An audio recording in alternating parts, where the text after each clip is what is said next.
Alright guys, here we have the new Mic Mini from DJI, which is their latest wireless microphone system. Let's quickly unbox it and see what features are offered at this price point, which is about 120 US dollars.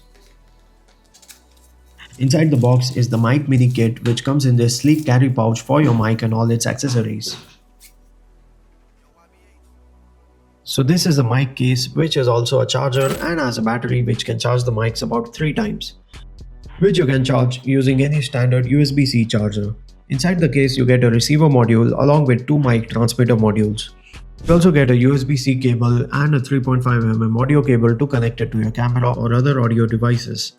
You also get these wind muffs in 2 colors, which I don't know why, but they look like Khabib's hat. Talking about the design, the mic module is super tiny with the mic grill on top, 2 indicator lights and 2 buttons. On the back, you get a clip with a magnet which helps you attach it onto your clothing. These wind muffs help with reducing wind rumble being captured on your mic. Setting it up is super simple. Long press the power button to turn on the mic and receiver. You can see the pairing lights blinking.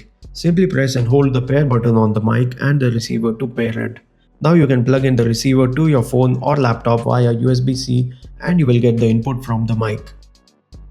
You can also use the 3.5mm cable to connect it to your devices with a 3.5mm audio input, like on my Sony ZV-E10 camera. The clip also doubles as a clamp which fits perfectly on the hot shoe mount of the camera, which is a very clever design.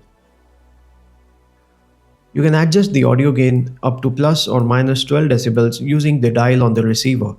Normally, I would use a condenser mic to record my voiceovers, and now I can plug in the receiver on my audio mixer to use the Mic Mini with my sound mixer, and the audio quality is comparable to the condenser mic with the portability as a plus. The mic also features background noise cancellation with 2 levels, which can be activated by pressing the power button. As you can see, the yellow indicator light turns on both the mic and the receiver. You can adjust the level of noise cancellation through the DJI Mimo mobile app. Let's take it outside to check how well the noise cancellation works. Alright guys, I'm out here in the open and as you can see there's a lot of wind and ambient noises around. So this is how the mic will sound like in an outside environment. And now let's just turn the noise cancellation on. And this is how it sounds like with the noise cancellation turned on. One thing I've noticed is that the mic captures more crisp audio when placed in front of the mouth as opposed to when clipped onto the chest. So try to keep the mic in front of you while talking. Turn the mic off when not in use to avoid battery getting drained. The mic goes into sleep mode if any one of the module is turned off.